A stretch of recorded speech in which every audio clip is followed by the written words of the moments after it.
Hey y'all. Welcome to Screecher's Country Talk. Well, today's show, we're gonna be learning about String Bean, Manny Pearl, Little Jimmy Dickens, June Carter Cash. If you don't know who some of them are some of the most famous comedians in the Grand Ole Opry. String Bean was, he was kind of funny looking.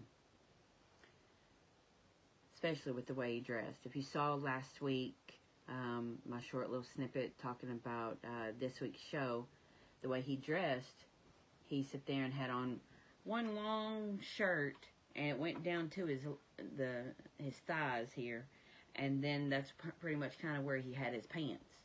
And he was real tall and lanky and skinny, but his name originally was David Aikman, and they called him String Bean.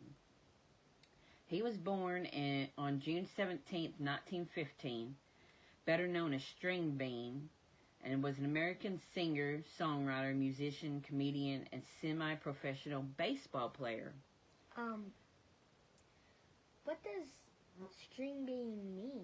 Well, he was tall and lanky. He was like a string bean, like a green bean. Yeah. Okay. I didn't know what that meant.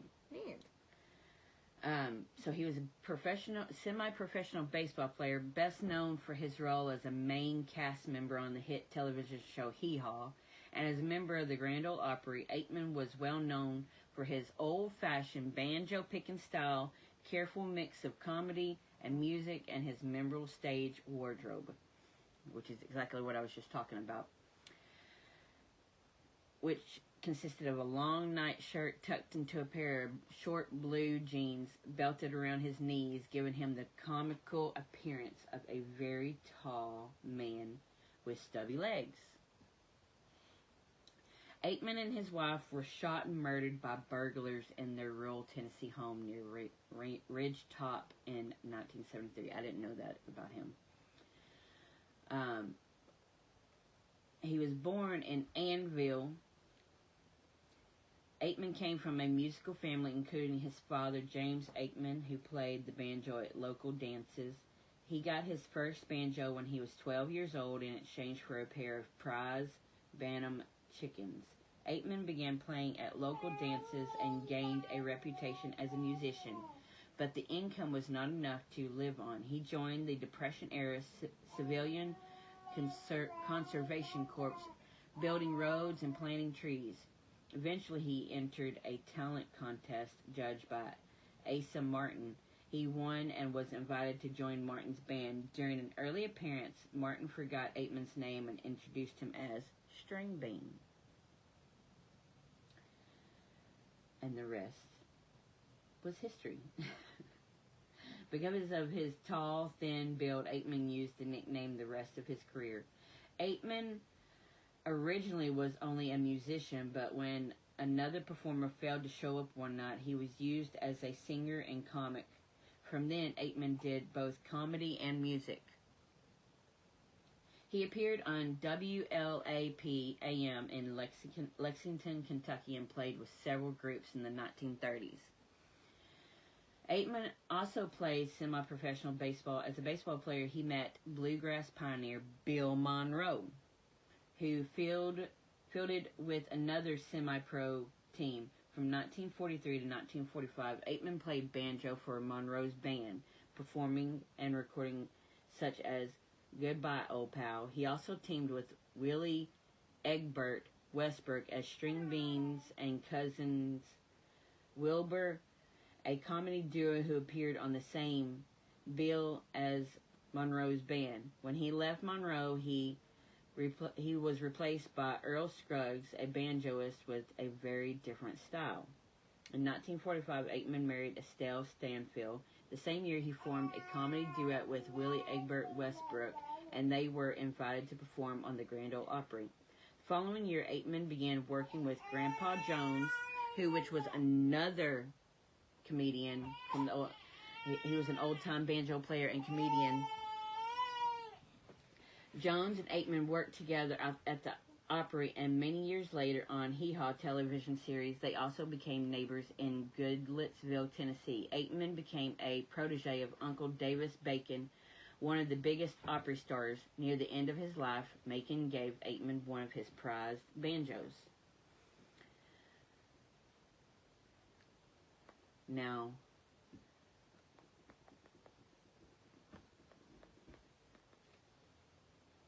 later years. yeah, in the later years, Aitman was now known as String Bean and was one of the Opry's major stars in the 1950s. He adopted a stage costume that accentuated his height. A shirt with an exceptionally long waist tail tucked into a pair of short blue jeans belted around his knees. The costume had many incidents, including Slim Miller, a one-time stage comedian, said to Aitman's inspiration.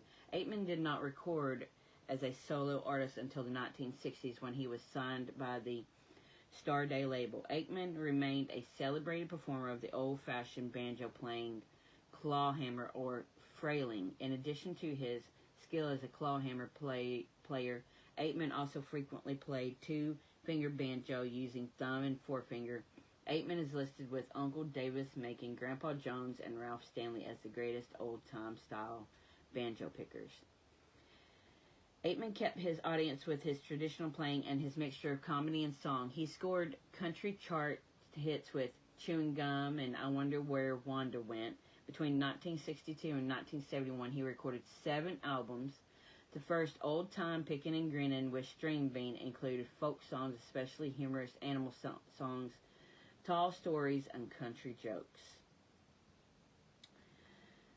So let's move on to Minnie Pearl, who was another comedian.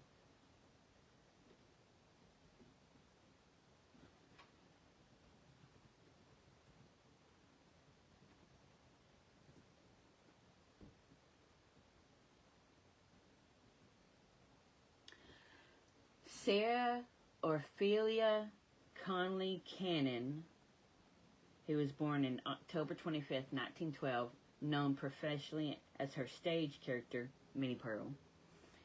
She'd wear a hat, not exactly like this, but she'd wear a hat and it'd have flowers on it and stuff, but at the back of the hat, or on the side of the hat, it'd have a price tag on it. She never took that off, that price tag. She was an American comedian who appeared at the Grand Ole Opry for more than 50 years, from 1940 to 1991, and on the television show Hee Haw from 1969 to 1991. She died March 4th, 1996. Sarah Conley was born in Centerville in Hickman County, Tennessee, 50 miles southwest of Nashville. She was the youngest of 5 daughters born to a prosperous sawmill owner and timber dealer in Centerville. She graduated from Ward Belmont College, at the time Nashville's most prestigious school for young ladies, where she majored in theater studies and dance. She taught dance for the first few years after graduating. Her professional career was in theatrical works, was with Wayne P. Sewell Production Company, a touring theater company based in Atlanta. She produced and directed plays and musicals for local organizations in small towns throughout the Southeast. Part of her work involved making brief appearances at civic organizations to promote the group's shows, and during this time she developed her Minnie Pearl routine. While producing an amateur musical comedy in Baileyton, Alabama, she met a mountain woman whose style and speech became the basis for Cousin Minnie Pearl. Her first stage performance as Minnie Pearl was in 1939 in Aiken, South Carolina. Her character's now famous trademark hat was purchased downtown at Shurasky Brothers Department Store before the show. The following year, executive from Nashville radio station WSM saw her perform at a bankers convention in Centerville and gave her an opportunity to appear on the Grand Ole Opry on November 30th, 1940. Now, like last week, we sat there and we talked about some of the performers on the Grand Ole Opry. You had to be invited. She was invited. The success of her debut on the show began as an association with Grand Ole Opry that continued for more than 50 years. Pearl's comedy was gentle satire of rural Southern culture, often called hillbilly culture. She lived in the fictional town of Grinder's Switch. Pearl always dressed in frilly down home dresses and wore a hat with a price tag hanging from it, displaying the $1.98 price. Her signature greeting to her audience was an elongated, "Howdy!" "I'm just so proud to be here," delivered in a heartfelt holler. After she became an established star, her greeting became a call and response with audiences everywhere. Pearl's often self-deprecating humor involved her unsuccessful attempt to attract a feller's attention and, in later years, her age. She also spun stories involving her comical ne'er-do-well relatives, notably Uncle Nabob, his wife Aunt Ambrosia, Lucifer Hucklehead, Miss Lizzie, Tinkham, Doc Payne, and of course her brother, who was simultaneously both slow-witted and wise. She usually closed her monologues with the exit line, "I love you so much, it hurts." She also sang comic novelty songs and often danced with Grandpa Jones. In 1956, she made a paid appearance, 3,000 plus expenses, at the kickoff event of the first Alabama gubernatorial candidacy of segregationist George Wallace. She also appeared at an event kicking off his 1962 candidacy for governor. Pearl drew much of her comic material from her hometown of Centerville, which she called Grinder's Switch. Grinder's Switch was a community just outside Centerville that consisted of little more than a railroad switch. Those who knew her recognized that the characters were largely based on actual Centerville residents.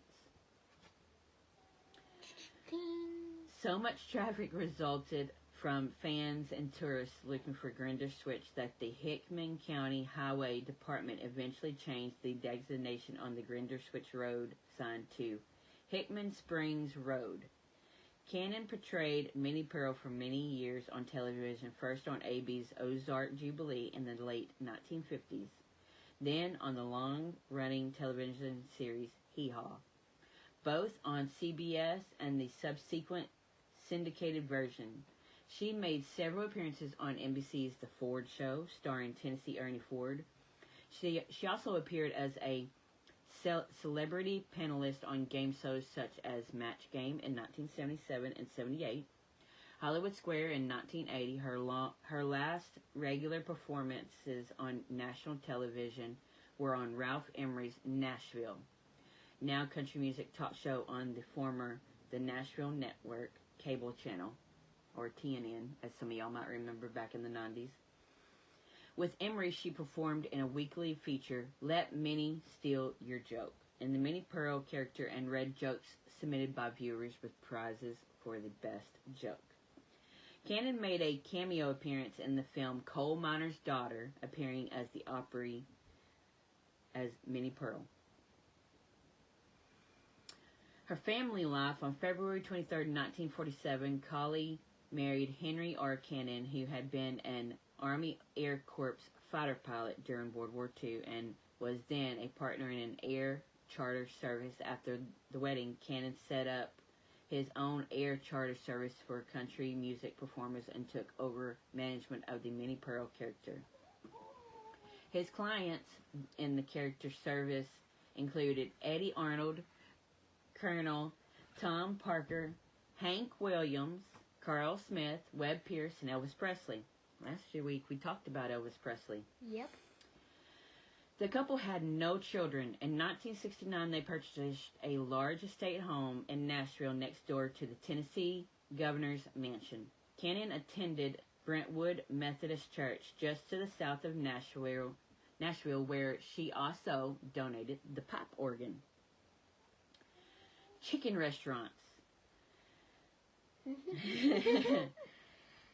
This is something I didn't know about her. How about you? Nope.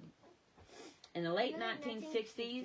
Nashville entrepreneur John J. Hooker persuaded canon and gospel singer Mahalia Jackson to lead their names to a chain of fried chicken restaurants established to compete with Kentucky Fried Chicken. The chain was known as Minnie's Pearls Fried Chicken, after initially reporting good results and enjoying a public stock worth $64 million.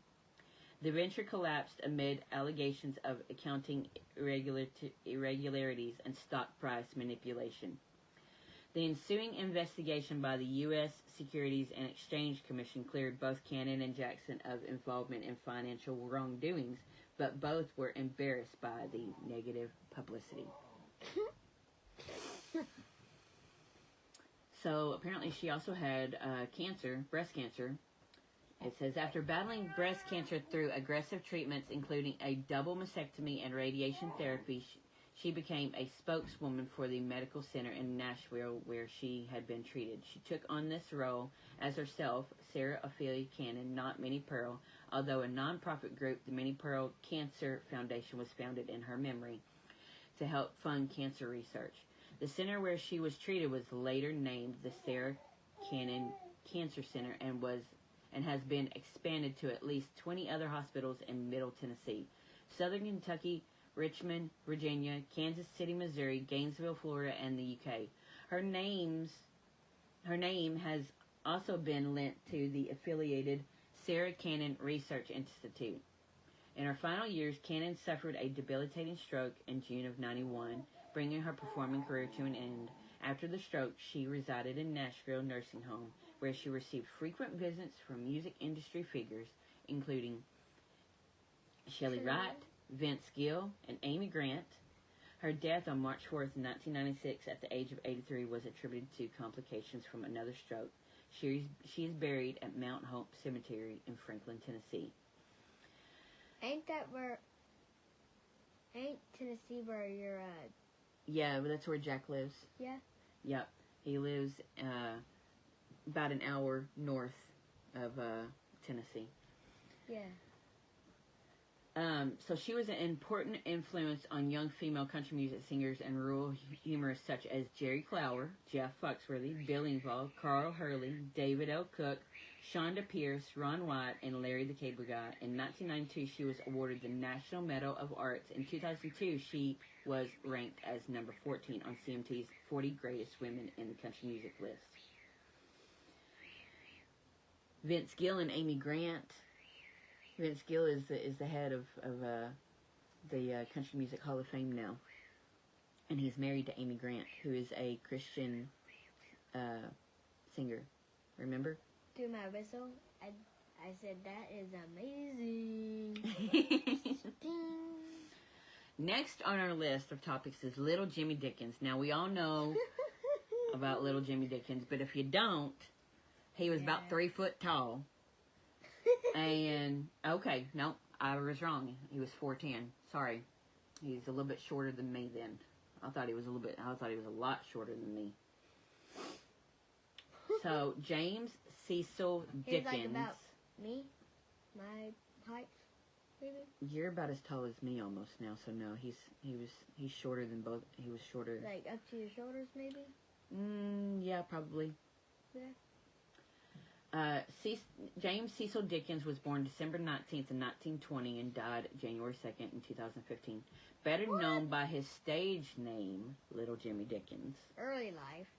Was an American country singer and a songwriter famous for his humorous novelty songs, his small size of 4'10", and his rhinestone-studded outfits, which he was given credit for introducing into live country music performances. He started as a member of the Grand Ole Opry in 1948 and was inducted into the Country Music Hall of Fame in 1983. Before his death, he was the oldest living member of the Grand Ole Opry. Dickens was born in Bolt, West Virginia. He began his musical career in the late 1930s, performing on radio stations WJLS in Beckley, West Virginia. While attending West Virginia University on the radio station, he got his experience with performers like Mel Steele, Molly O'Day and Joni Bailey's. In the 1940s, Jimmy hosted his own radio programs in places like West Virginia, Indiana, Cincinnati, Kansas, and even Ohio. He soon quit school to pursue a full-time music career traveling the country, performing on local radio stations under the name Jimmy the Kid. That's funny. His career in 1948, Dickens was heard performing on WKNX, a radio station in Saginaw, Michigan. While on location at Buckle Lake Ranch in Golet, Indiana, Roy Acuff introduced him to Art Satherley at Columbia Records and to officials from the Grand Ole Opry. Dickens signed with Columbia in September and joined the Opry in August. Around this time, he began using the nickname Little Jimmy Dickens, inspired by his short stature. Dickens recorded many novelty songs for Columbia, including Country Boy, A Sleeping at the Foot of the Bed, and I'm Little, But I'm Loud. His song Take an Old Cold Tater and Wait inspired Hank Williams to nickname him Tater. Later, telling Dickens he needed a hit, Williams wrote, Hey Good Lookin'. We all know that song. And if you don't, look it up on YouTube. But in only 20 minutes while on a plane with Dickens, Minnie Pearl, and Pearl's husband, Henry Cannon, a week later, Williams recorded the song himself, jokingly telling Dickens, That song's too good for you. To which Dickens replied, Much obliged, Hiram. In 1950, Dickens formed the Country Boys with musicians Jabbo Arrington, Grady Martin, Bob Moore, and Thumbs Carlyle. It was during this time that he discovered future country music Hall of Famer Marty Robbins at a Phoenix, Arizona television station while on tour with the Grand Ole Opry Roadshow. In 1957, Dickens left the Grand Ole Opry to tour with the Philip Morris Country Music Show. In 1962, Dickens had his first top 10 country hit since 1954 with The Violet and a Rose. In 1964, he became the first country artist to circle the globe while on tour. He also made numerous appearances on television, including The Tonight Show, starring Johnny Carson. In 1965, he released his biggest hit, May the Bird of Paradise Fly Up Your Nose, which was, that's a pretty famous one, which reached number 1 on the country chart and number 15 on the pop chart. In the late 1960s, Dickens left Columbia for Decca Records before moving again to United Artists in 1971.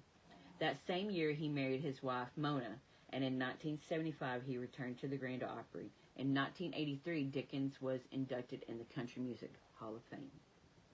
Wow. Dickens joined producers Randall Franks and Alan Autry for the In the Heat of the Night cast CD Christmas Time A Comin', performing Jingle Bells with the cast. The CD was released by Sunlight Jingle all the way. and MGM UA and was one of the most popular Christmas releases in 91 and 92 with Southern retailers. In 1984, Dickens appeared in Hank Williams Jr.'s music video for the hit single All My Rowdy Friends Are Coming Over Tonight, which I'm sure most of y'all remember on the NFL. Toward the end of his life, Dickens made appearances in a number of music videos by fellow West Virginia native and country musician Brad Paisley. He was very close with Brad Paisley.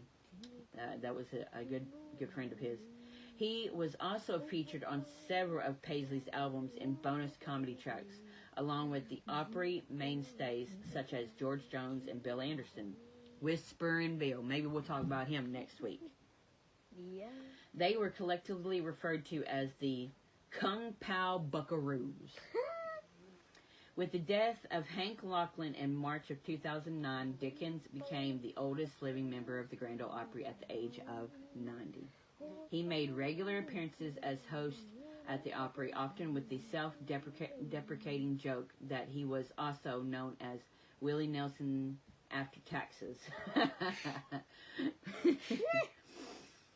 Playing on his resemblance to Nelson in his later years, Nelson highly publicized problems with the Internal Revenue Service and Dickens' own short stature. At the 2011 CMA Award, Dickens was dressed as Justin Bieber and made fun of Bieber's then current paternity scandal. His personal life. Dickens married Connie Chapman in 1944. The marriage ended in divorce in 1955. Later that year, he married Ernestine Jones. She died in 1968 in an automobile accident while traveling in Texas. He married Mona Evans in 1971. They had 2 daughters, Pamela Detert and Lisa King. Dickens was hospitalized after a stroke on December 25th of 2014, 6 days after marking his birthday in what would be his last appearance on the Opry.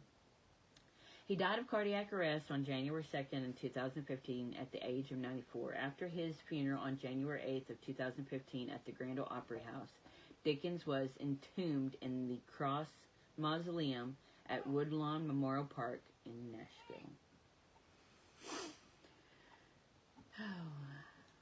Next up, June Carter Cash, which we all remember the Carters. And she was married to Johnny Cash. We all remember, if you were born back in that time. I remember watching on TV in Johnny later Cash. years after the fact. But June Carter Cash. Their romantic, them falling in love. So that's a famous picture? Yep, that's her at the Grand Ole Opry. That was in 1999, that picture right there. We'll post pictures later. But was the one that you were talking about on Jingle Bells also on at the Grand Ole Opry? Mm-hmm. All these people have been at the Grand Ole Opry. They've stood where all the great ones stood in that round circle that we've talked about. Yeah. So Valerie June Carter Cash was born June 23rd, 1929. Died May 13th, 2003. Was an American country singer and songwriter, a 5-time Grammy Award winner. She was a member of the Carter family and the second wife of singer Johnny Cash. Here, I'll take her. And the second wife of singer Johnny Cash. Prior to her marriage to Cash, she was known as June Carter and continued to be accredited as such, even after her marriage. Come here, pretty girl. You want to be on the show?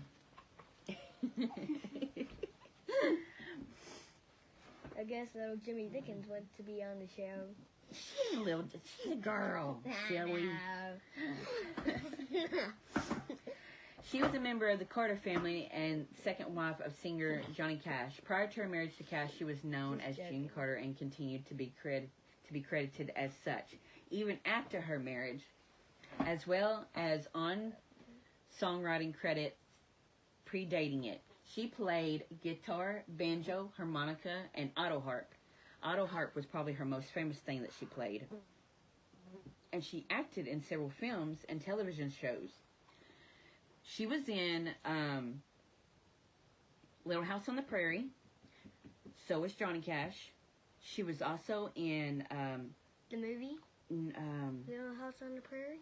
Well, yeah, they made a movie, but she was also in Dr. Quinn, Medicine Woman. Her and Johnny Cash were both in it. She played Carter Cash was inducted into the Christian Music Hall of Fame in 2009. I did not know that.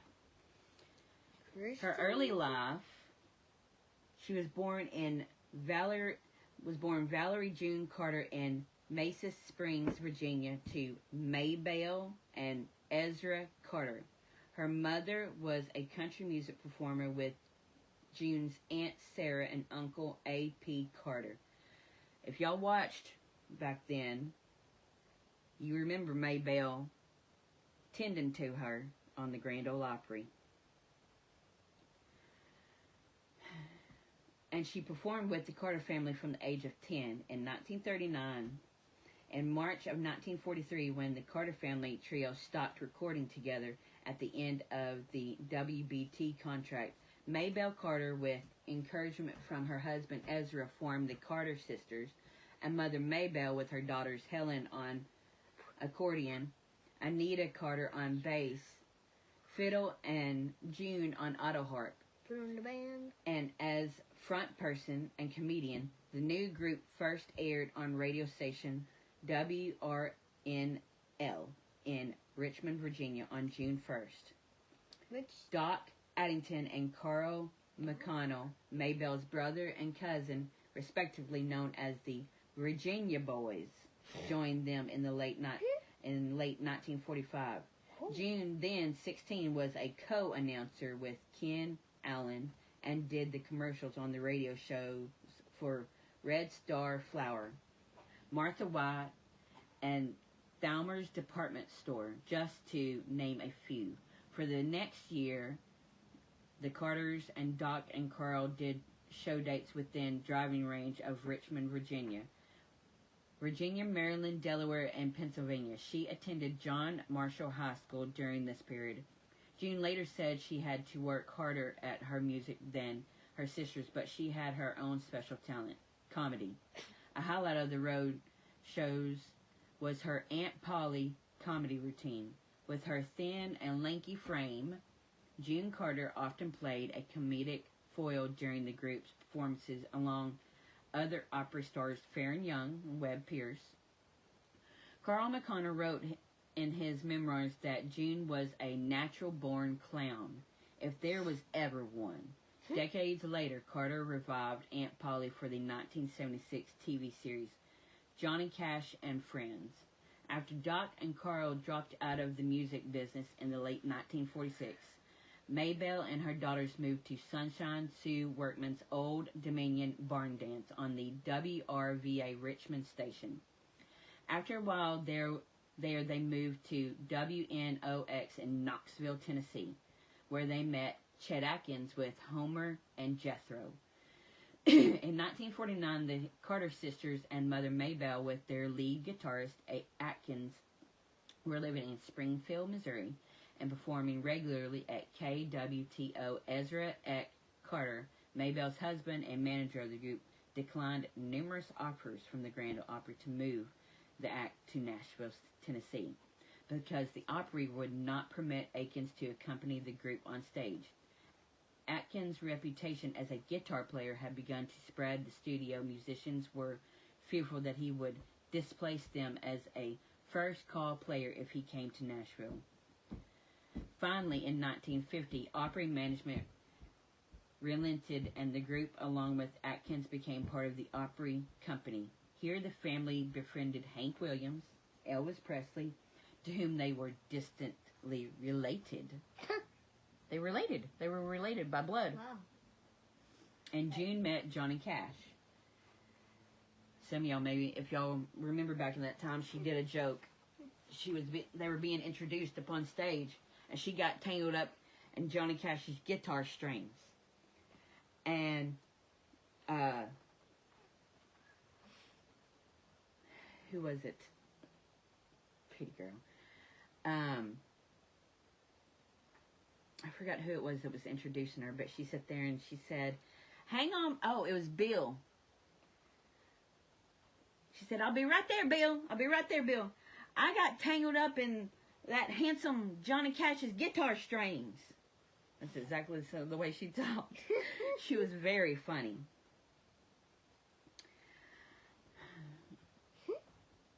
Exactly? Mm-hmm.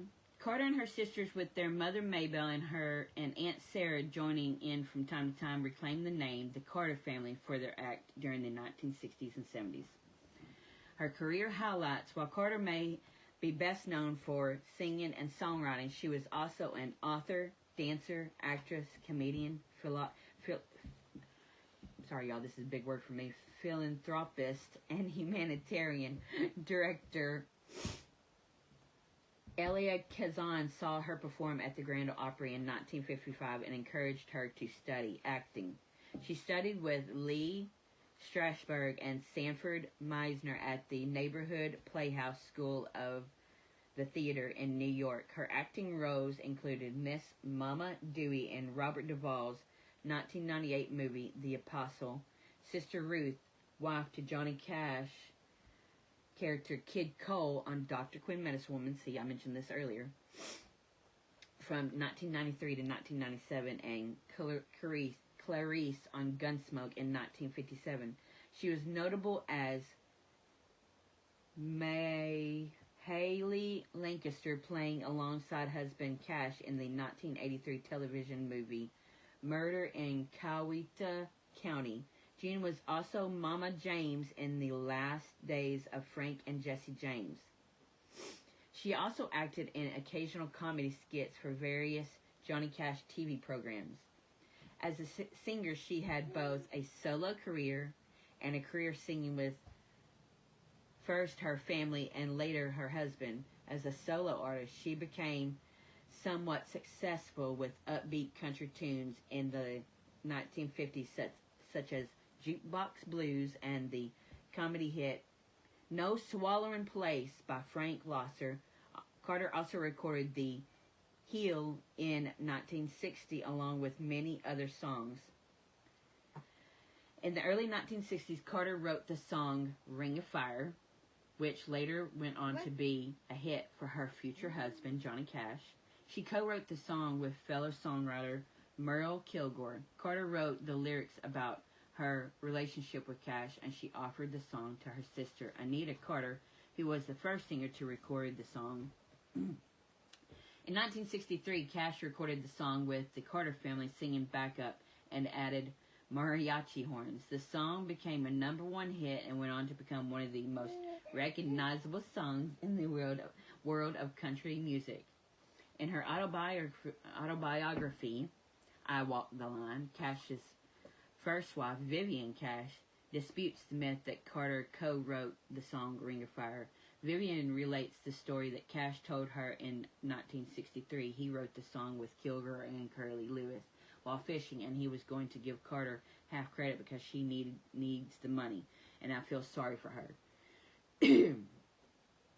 Carter's first notable studio performance with Johnny Cash occurred in 1964 when she duetted with Cash on It Ain't Me Babe, a Bob Dylan composition that was released as a single and on Cash's album Orange Blossom Special.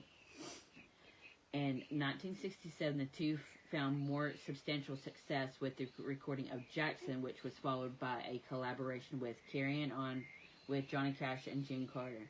All these releases predated her marriage to Cash, after which she changed her professional name to June Carter Cash. She continued to work with Cash on recordings and on stage for the rest of her life, recording a number of duets with Cash for his various albums and being regular on the Johnny Cash Show from 69 to 71. And on Cash's annual Christmas specials, after Carrying On, Carter recorded one more direct collaboration album, Johnny Cash and His Woman, released in 1973, and along with her daughter was a featured vocalist on Cash's 1974 album, The Junkie and the Juicehead Minus Me. She also shared sleeve credit with her husband on a 2000 small label gospel release, Return to the Promised Land. Although she provided vocals in many recordings and shared the billing with Cash on several album releases, June Carter Cash only recorded 3 solo albums during her lifetime.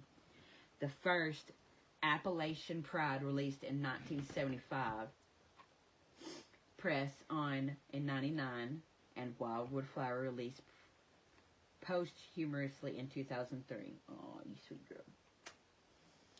And produced by her son, John Carter Cash.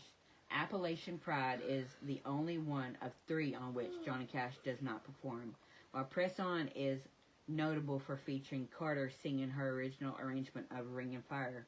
One of her final appearances was a non-speaking, non-singing appearance in the music video for her husband's 2003 single, Hurt, filmed a few months before her death. One of her last known public appearances was on April 7th in 2003. Just over a month before her death, she appeared on the CMT Flameworthy Awards program to accept an achievement award on behalf of her husband, who was too ill to attend. She won a Grammy Award in 1999 for Press On. Her last album, Wildwood Flower, won 2 additional Grammys.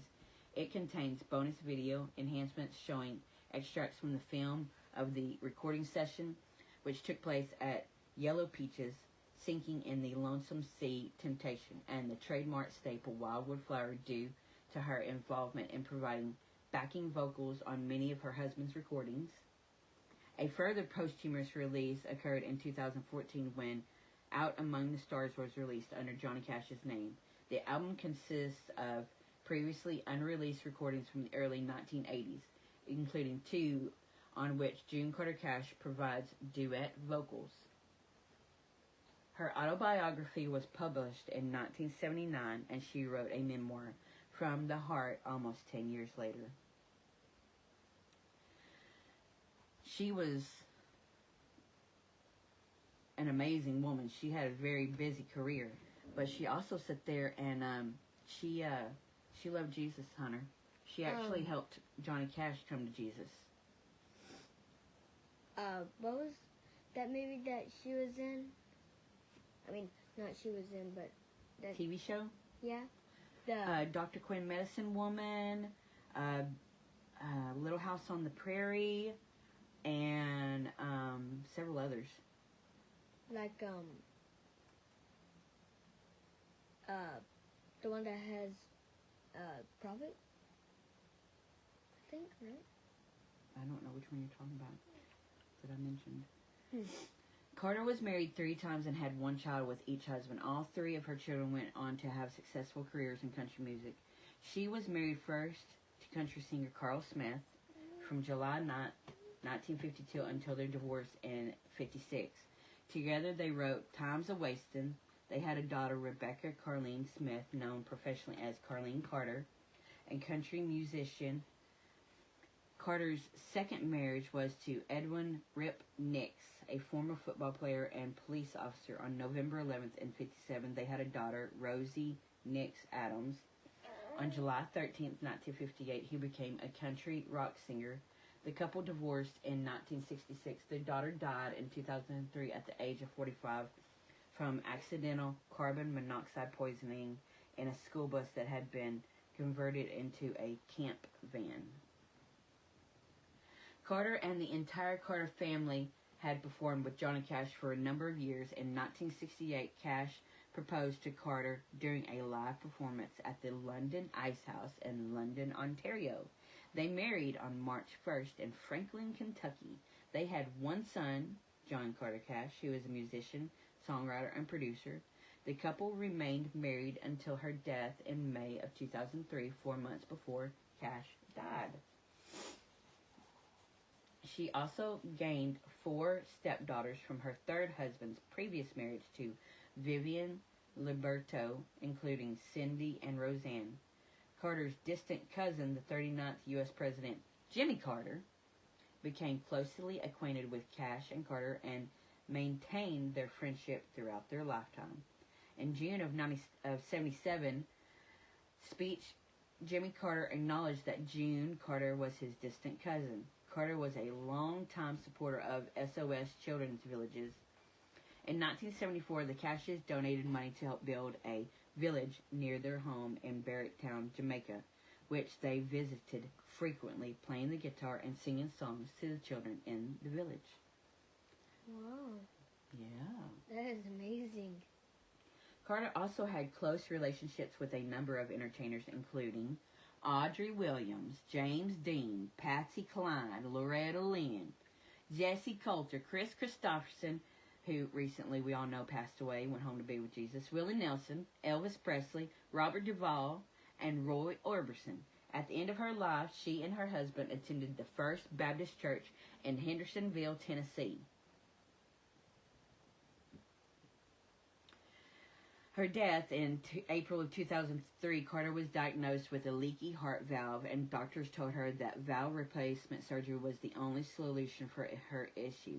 She had surgery on May 7th. However, complications arose and her health deteriorated rapidly over the next few days. She died on May 5th of 2003 at the age of 73. She was surrounded by her family, including her husband of 35 years, Johnny Cash. Public funeral services were held at the First Baptist Church in Hendersonville, Tennessee. At Carter's funeral, her stepdaughter Roseanne stated, "If being a wife were a corporation, June would have been a CEO. It was her most treasured role." Johnny Cash died of complications from diabetes on September 12th. Carter's daughter, Rosie Nix Adams, died on October 24th. All three are buried at the Hendersonville Memory Gardens near the home in Hendersonville, Tennessee.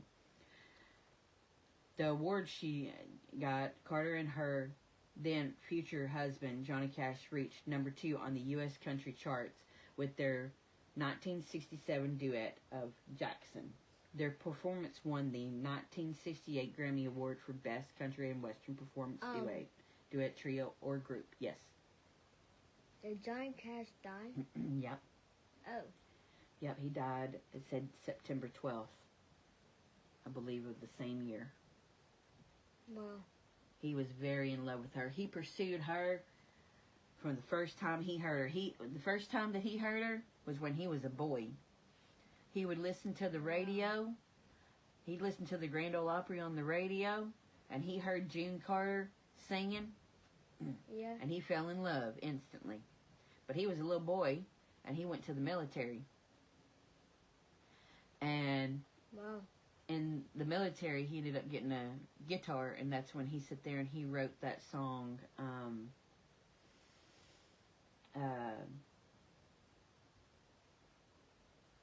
There was a song he wrote, but he didn't come back and instantly sing that. He came back from the military, and he had a group, and they were trying to make it famous by singing Christian hymns and stuff. Well, at the time, nobody wanted to hear Christian hymns. They were all over it.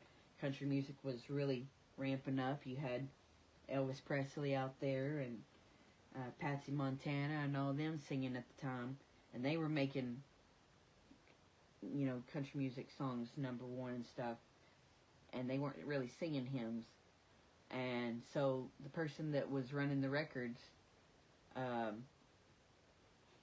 the record studio basically told him, "Man, that's not a hit." And that's when he came out with the song that he wrote when he was in the military. For some reason, I'm having a hard time remembering it right now. It'll come to me in a minute. But yeah.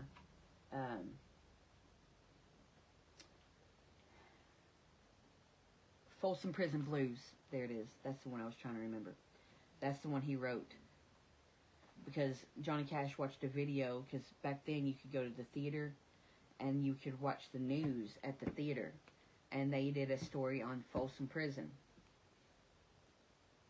on the news. And which was a really bad prison where all the really mean people went that murdered and everything else people, and that they were really bad people. Yeah. Okay. And anyway, so they sit there and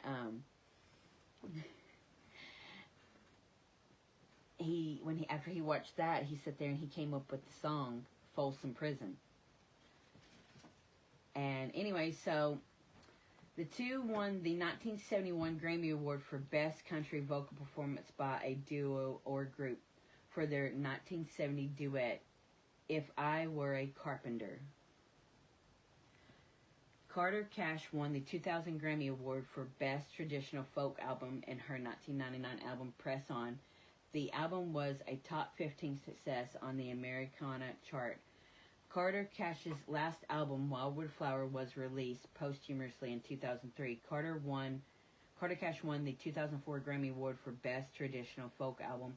She also won the 2004 Grammy Award for Best Female Country Vocal Performance for the single Keep on the Sunny Side.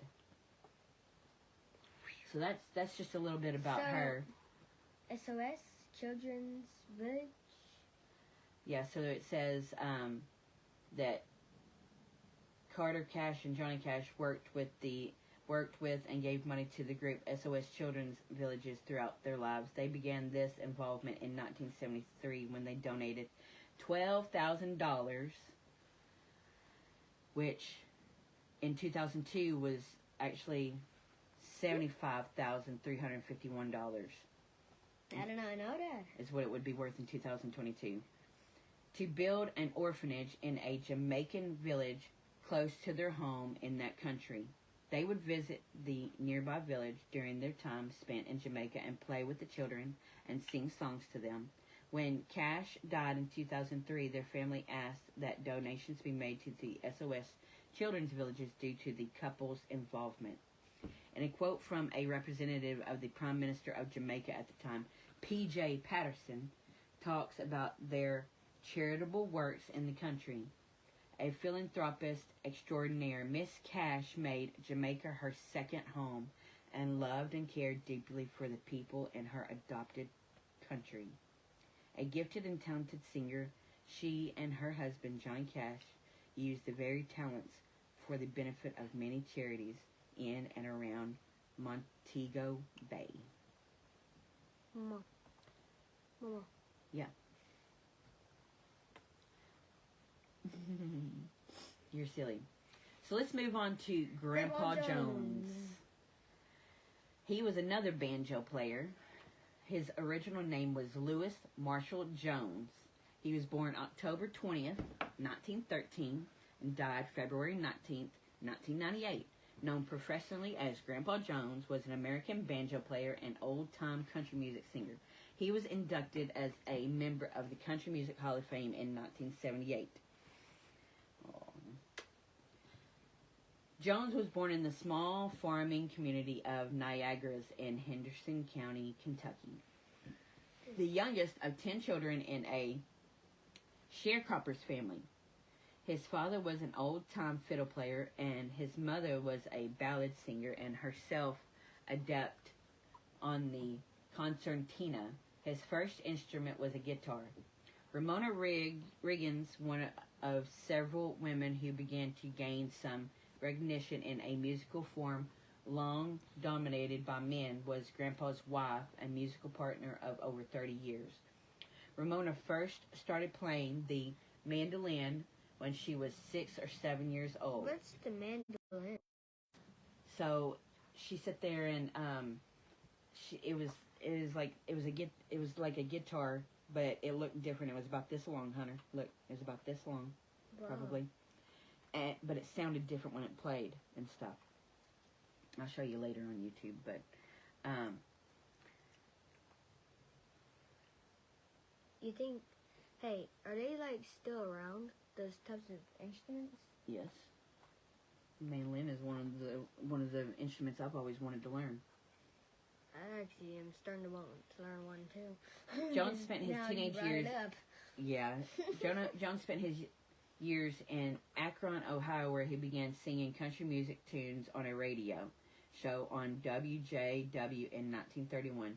Jones joined the Pine Ridge String Band, which provided the musical accompaniment for the Lam and Abner show. By 1935, his pursuit of a musical career took him to WBZ Radio in Boston, Massachusetts, where he met musicians, songwriter Bradley Kincaid, who gave him the nickname Grandpa Jones when he was 22 years old. Because of his offstage grumpiness at early morning radio shows, Jones liked the name and decided to create a stage persona based around it. Grandpa Later in Jones. life, he lived in Mountain View, Arkansas. In the 1940s, he met rising country star cousin Emmy, from whom he learned to play the banjo. When did he die again? 1998. Performing as Grandpa Jones, he played the guitar or banjo, yodeled, and sang mostly old-time ballads. By 1937, Jones had made his way to West Virginia, where cousin Emmy taught Jones the art of the clawhammer style of banjo playing, which gave a rough backwoods flavor to his performances. First experience playing music in public came at the age of 11 World War or battles? thereabouts. Yeah, he was in World War II. His years of service was from 1941 to 1945. Wow. World War II. Mm-hmm. First experience playing music in public came at the age of 11 or thereabouts. Music of the WLS Barn Dance in Chicago was a major influence on Louis, as were the Jimmy Rogers records his sister brought home in 1942. Jones joined WLW in Cincinnati, Ohio. It was there that he met Kentuckian Merle Travis in 43. They made their recording debut together for Sid Nathan's upstart King Records. Jones was making records under his own name for King by 1944 and had his first hit with It's Raining Here This Morning. His recording career was put on hold when he enlisted in the United States Army during World War II. Discharged in 1946, he recorded again for King though from 1946 to 1949, when he and several opry cast members were invited to become a part of the burgeoning world of television by Washington, D.C. entrepreneur Connie B. Gray. Hi. He became a cast member of the Old Dominion Barn Dance, broadcast over WRVA in Richmond, Virginia. In March of 1946, he moved to Nashville, Tennessee, and started performing on the Grand Ole Opry. He married Ramona Riggins on October 14th, 1946. As an accomplished performer herself, she would fake part in his performances. Jones' vaudeville humor was a bridge of television. His more famous songs include T for Texas, Are You From Dixie, Night Train to Memphis, and Mountain Dew, and 8 More Miles to Louisville. In the fall of 1968, Jones became a charter cast member on the long-running television show Hee Haw, often responding to the show's skits and his trademark phrase, outrageous. He also played banjo by himself or with banjo player David Stringby Aitman. A musical segment featured in the early years had Jones and his lovely wife Ramona singing while ringing bells held in the hands and strapped to their ankles. A favorite skit had off-camera cast members ask, "Hey Grandpa, what's for supper?" in which he would describe a delicious country-style meal, often in a rhyming talking blues style. Sometimes he would describe something not so good, i.e. because you were bad, thawed-out TV dinners. Wow. His testimony, a resident of rural Ridgetop, Tennessee, outside Nashville, he was a neighbor and friend to fellow musician David Stringby Aitman. On the morning of November 11, 1973, Jones discovered the bodies of Aitman and his wife, Estelle, who had been murdered during the night by robbers. Jones testified at the trial of the killers. His testimony helped to secure a conviction. Honors included, in 1978, Jones was inducted into the Country Music Hall of Fame. His autobiography, Everybody's Grandpa, 50 Years Behind the Mic, was published in 1984. In 2023, Jones was inducted into the American Banjo Museum Hall of Fame in the historical category. His death in 1998, Jones suffered 2 strokes after his second show performance at the Grand Ole Opry. He died at 7 p.m. Central Time on February 19, 1998 at the McKendree Village Home Health Center in Hermitage, Tennessee at age 84. He was buried in the Luton Memorial Methodist Church Cemetery in Goodlettsville, Tennessee. So that's just a little bit about all the famous comedians who performed on the Grand Ole Opry. All of them been inducted into the Country Music Hall of Fame. Wow. And they were on there every Friday and Saturday night. So we were talking about all the great thing. All the great comedians from the Grand Ole Opry. Wow. Hope y'all enjoyed today's episode. Make sure you like, share, subscribe. And we're going to get this eventually over to where we can watch it, where we can do it over up on Squeaker's Country Talk. Y'all have a blessed and wonderful day. And y'all come back now. You hear? Bye.